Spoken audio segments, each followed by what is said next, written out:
Hello and welcome back to my channel. Today we're going to be talking about power. Giving your power away, taking back your power. It's a power play.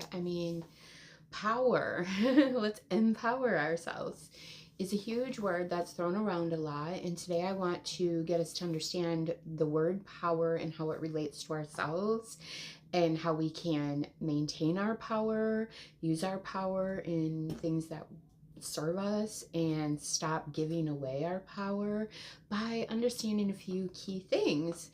And this really does align with astrology right now. Collectively, our power is Pluto, and Pluto has changed signs for good, and we have a very strong Pluto influence on all the personal planets right now. And if you don't believe in astrology, well, why don't you look back at some of the important dates of your life and you might be a believer.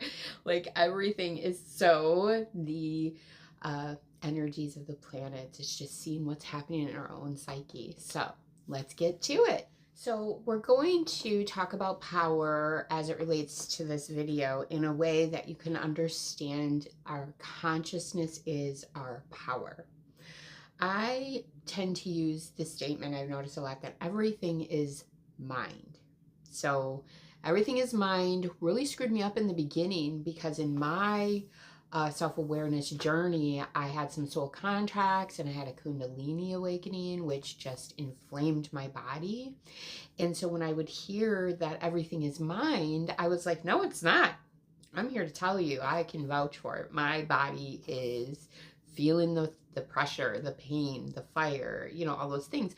But I'm here to tell you, the reason that I want to even bring up the body, even though the body is mind as well, is because in the age of Aquarius, where Pluto has moved into, where you're going to start hearing a lot about anything that has to do with the central nervous system, power.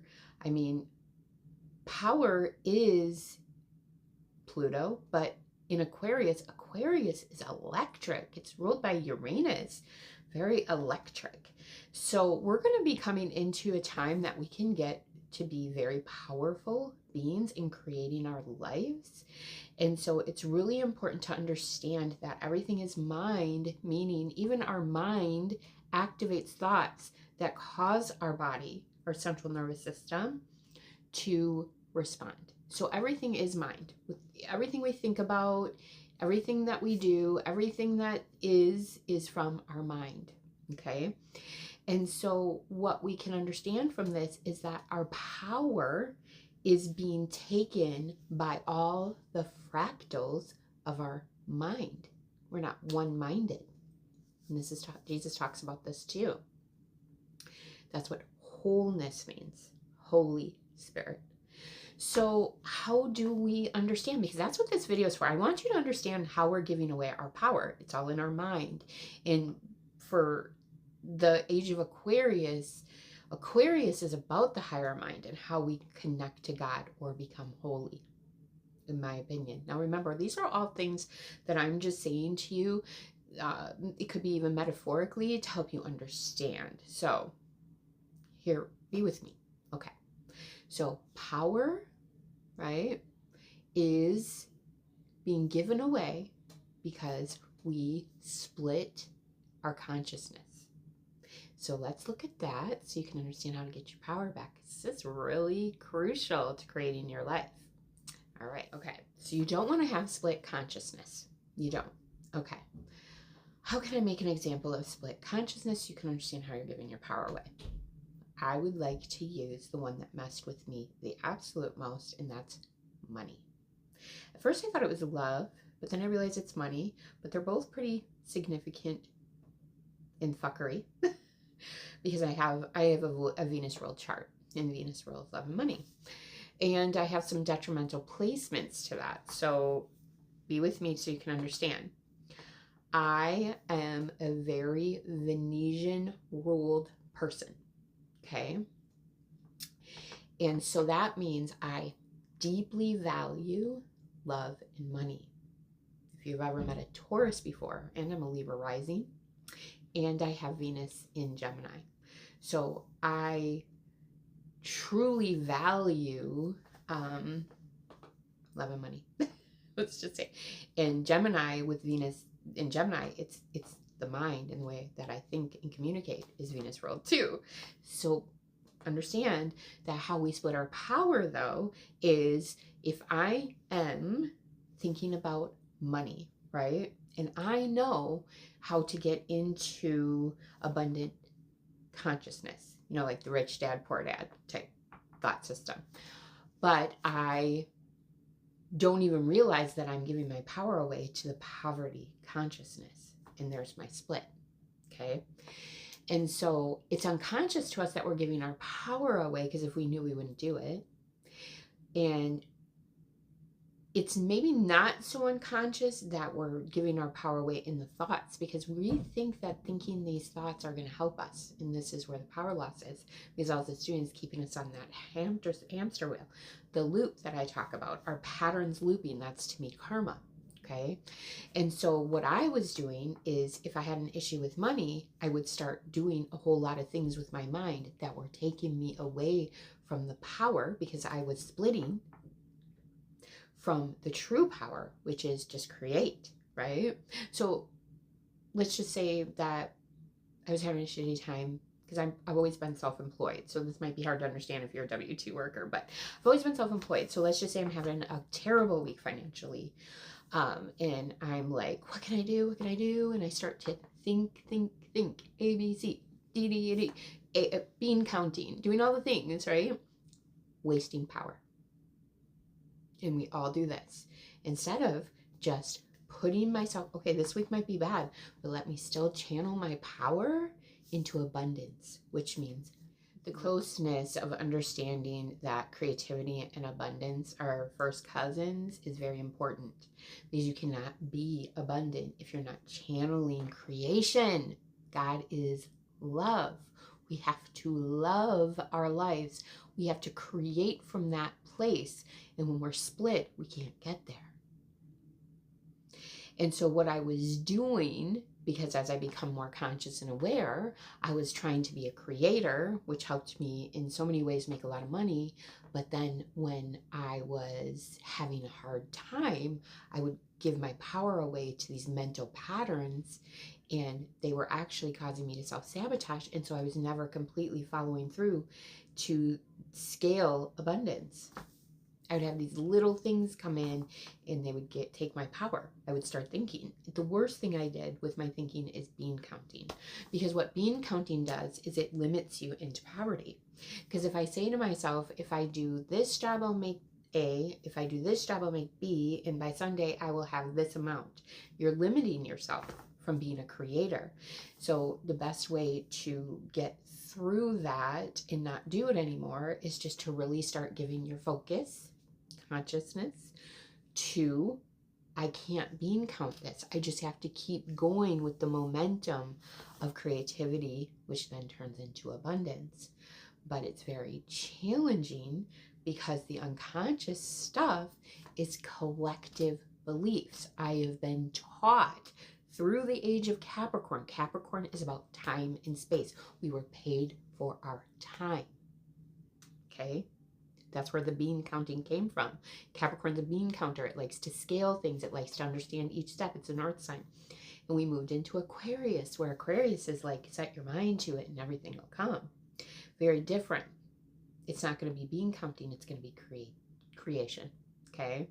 It's 11th house. So it's like, what are you going to bring to the world from your creation? Because that access is the 5th house, which is your creation, what you want to create. So getting into that is the best way that we can take our power back. Remember, Pluto's the power. Pluto gave us a good life when we followed the Capricorn thing. Okay? Because Pluto was in Capricorn. The power was in Capricorn establishments, the way that we did everything. And I thrived in that. I'm an earth sign.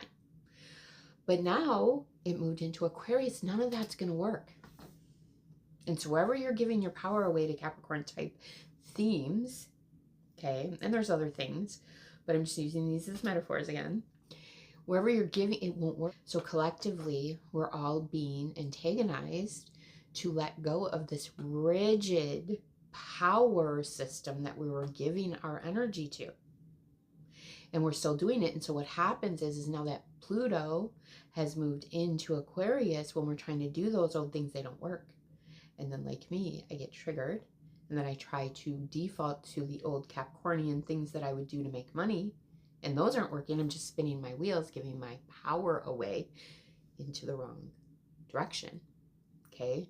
So now I'm split because I know abundance in the mindsets of abundance. Because remember, even though Pluto was in Capricorn for so long and we all thrived on that collectively together, there's still a whole chart that we were still using, you know. So now collectively we're going to get out of that age, Capricorn age, very stone cold, hard age. Capricorn rules winter, where you had to work hard. This is our ancestors, you know, climbing up hills to get to school in snowstorms, 0-degree weather, wearing flip-flops. That's the age, right? I'm being a little over the top here just so you can kind of understand, because Pluto obviously wasn't in Capricorn when our elders were there, but I'm just making an example. So now we move into Aquarius, where it's like more like an Elon Musk thing. Aquarius is very out there. Uranus is the weirdest planet. Yeah, so I have Uranus in the first house, so it's a big part of my identity, so I understand. But a lot of people, especially how rigid we got in that age of Capricorn, are really going to give their power away to the things that aren't serving them, and they're going to become miserable. So let's talk about how we take our power back in real, practical, logical steps to go through this transition with ease and not give up too much of our power or crash out in the ways that we were doing things before, and really thrive in the new ways that the universe is trying to provide us, which will make us all happier and healthier because they'll be easier, much more creative instead of hard. So let's get to those steps. Okay, so the number one thing you can recognize about fractaling all of your consciousness to many things and how that's giving away your power is pay attention to, throughout the day, what the main theme, or you can even say the main archetype of energy you're giving your power to. So like I described, mine is money. Now, coaching has shown me that there's some main ones. I would say, like, a lot of people give their power away to paranoia. I think I've talked about this on the channel before. This one scares me the most because I feel so bad, and you just never know how delusional somebody is. We don't even have to be all full-blown delusion, but a lot of people do give their energy and their power away to paranoia. Like, let me make an example. Oh, I can't go to work today because these bitches are going to jump me. I thought you were a nurse. I am. So who's the bitches? The other nurses? Like in the hospital, they're going to jump you? Yeah. I mean, paranoia to somebody that's not experienced in it can seem absolutely ridiculous, but I've heard it all on the line. Absolutely. So we give our power away to paranoia, and I like to use that as a logical, practical thing to understand how to get out of it, because I feel like, personally, even though my journey of self-realization was very hard, first I dealt with love. Uranus went through my 7th house, and I dealt with the power struggles of money when it went through my 8th house Taurus. And so those two affected me way worse. But the reason I'm bringing up this power play, because that to me, even though it was hard, love and money were really hard, paranoia is over the top hard. It's like you're definitely distorting reality, and that's how powerful you are, though. And you can believe it full on. They obviously have weird Neptune placements. You know, Neptune would be the one that would create illusion like that. Okay. So my point is that they're missing work. They're giving their power away, right? That's kind of like a generic thing. So let's use another one, like with money. Okay, I use that one example of, okay, I could be doing this instead of that. But I have a friend that's in poverty consciousness, and she'll get $100 and run in Walgreens to get her prescription and come out with, spent the whole $100 on the clearance rack at Walgreens, and then left the bag in my car for 3 months. And that whole week, until she got her next child support, was broke. Couldn't afford nothing. She was giving her power away from abundance, thinking, I'm just going to have this $100. I'm going to use it as needed as I go. I'm going to keep the $100, believe that abundance is a flow. As I need to pay for things, I'll have this money to pay for it. And as I need more, it will come in. But when you're in poverty mindsets and you're giving your power away, you're always in fighting for looking abundant. Or, yeah, that's a good way to say it. You're fighting for it. You're, like, oh, I'll buy all this stuff on clearance and then I have lots of stuff. Okay. So poverty trying to band-aid the look of not having enough, right? And it was all just a pattern for her. She didn't even give a shit about the stuff. Didn't even get it out of my car. It was broke all week. It really taught me, like, oh my gosh. And then when I tried to explain it to her, it really showed me how you give your power away. Like, why would you just spend all your money there? She's like, well, I need that stuff. And so I got it a great deal, but it didn't even matter because she didn't need it right then. And what she needed right then was abundance. But because she was giving her power to poverty, we tried to fix it that way. And with the paranoia, since we were giving our power away to paranoia, we couldn't even just go to work. Because we were giving our power away to fears of poverty, we couldn't just hold on to our money. We had to blow it on bull to make us feel safe and in control. The person didn't go to work. They felt safe and in control because of this unconscious belief in them. But they weren't really safe and in control. They were in jeopardy of losing their job. That's a split. Like, you're not understanding consciously what your unconscious is doing to sabotage your life. Same thing with the example I just used with money. Let's use an example for love, because hopefully these 3 examples will really hit home. And I got a good story for you about love. How embarrassing. Okay, so I had some very challenging soul contracts in love my entire life. And that is because I have Chiron in the 7th house. It's just about your relationships, right? There's some wounding I had there that I came in this life to try to rectify. And so what I was doing was giving my power away. Instead of just staying powerful in love and just believing in it with 100% certainty, I would get triggered into fears. So there's the split. And that fear energy, even over here, I want love and I love this man, but then I had this fear, and then I had this other ego stuff. Trust me on that. Tons of ego shit. Not just fear, like playing games because, I felt unworthy. It was just a whole lot of fractals. So my mind, because everything was mind, and I was giving power away over here, over there. So, oh, I'm running towards it. I'm in love. I want to see him. Then he's like, okay, cool, come over. And then I'm freaking out over here like, oh, I gotta do this and that and this and that and this and that and that and this. And then all of a sudden, I have no power to actually stay in the vibration of love and go. It's really what it is. I'd like to add here, just to help you understand, when you have an amazing day and you feel good and you're just like walking on sunshine, you would go to anybody's house. You would talk to anybody. But when you're down in the dumps, you don't want to do those things. And that's power. Love is the highest power. Consciousness scale, it's the highest power.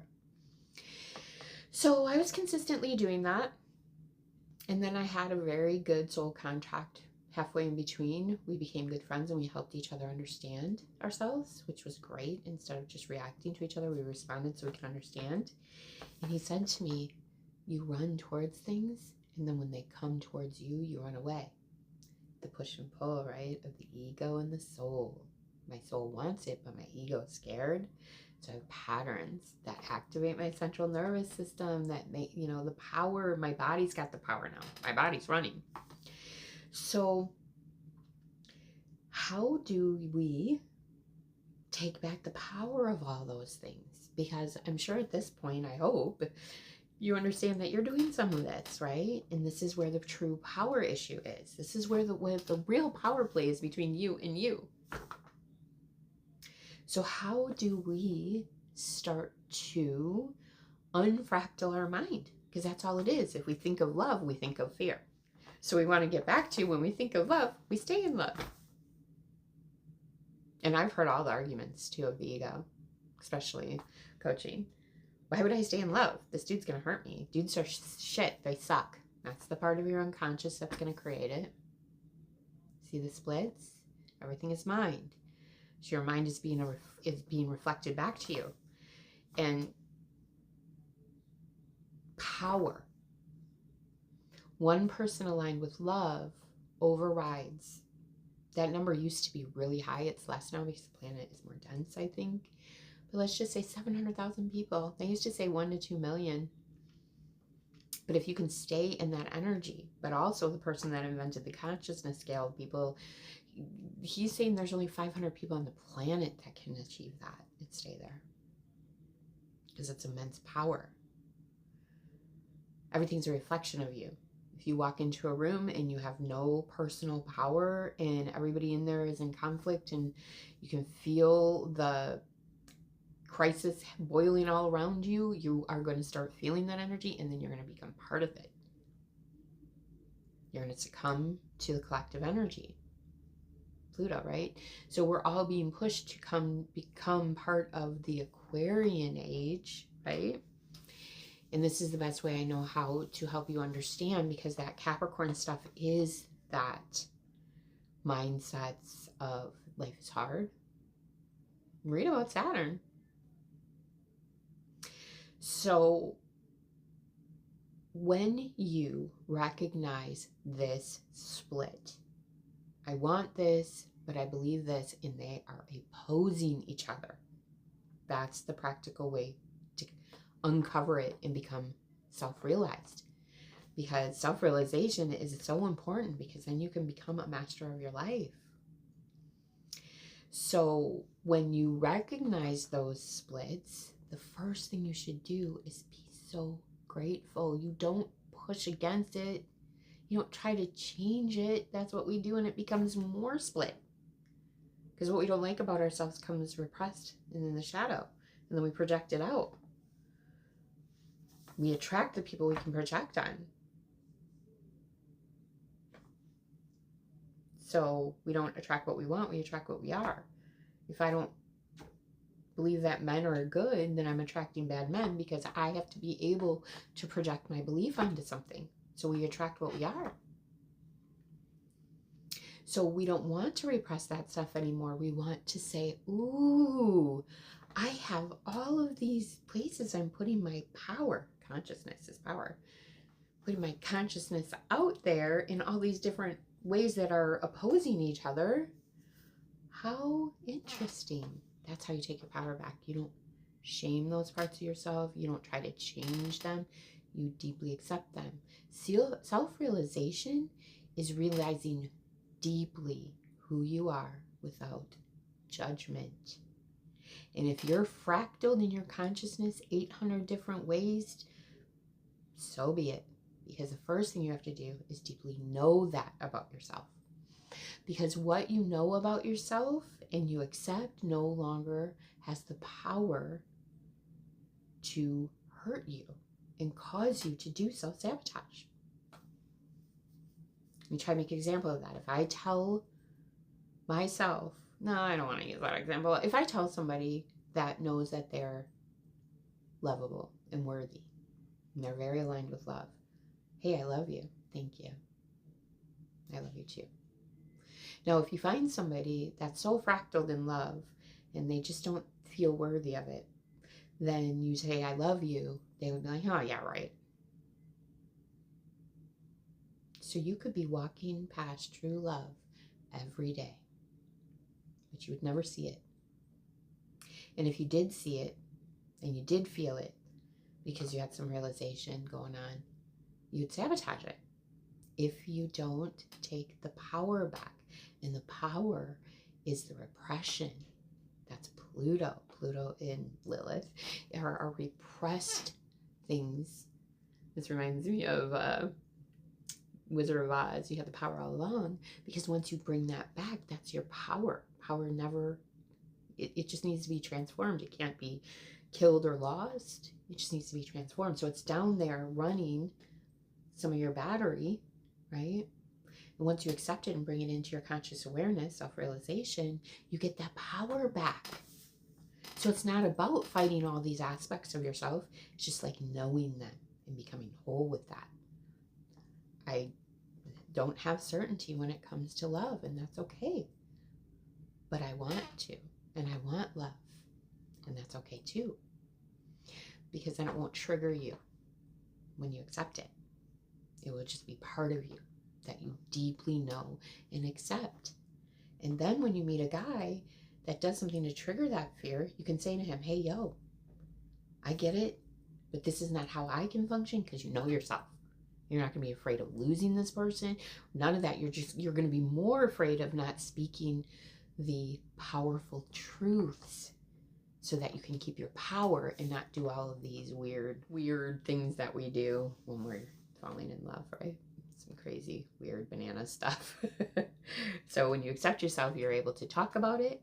You're able to get a good connection with a person that is willing to talk about it with you back, and not just react in a poor way. And then you start to get more and more powerful. Don't let those repressed parts of yourself run in the background and take your power and run your life. It's basically the moral of the story. So just start to recognize, where's all my power lie? And that will be by what your mind is focusing on all the time. And how do I use that to my advantage instead of pushing it down and reacting in a poor way? It's a really hard video for me to describe, but I really wanted to. I have for a long time, because trying to understand how we're focusing our power and how it's fractaled is really the work at hand. And these are all the teachings, another way of looking at what they're trying to really get us to understand, to become whole. Yeah, duality can exist if we accept it, because then we're whole. It's not about killing the ego, overcoming the ego, rising above the ego, stomping it out, all that. It's really about the ego and the soul are one. All right, so I hope that made sense, and I hope it, helps you with some change in your life, real change, real actionable steps that you can take in your thinking and in your life. And if you liked the video, please like, share, subscribe, and until next time, take care.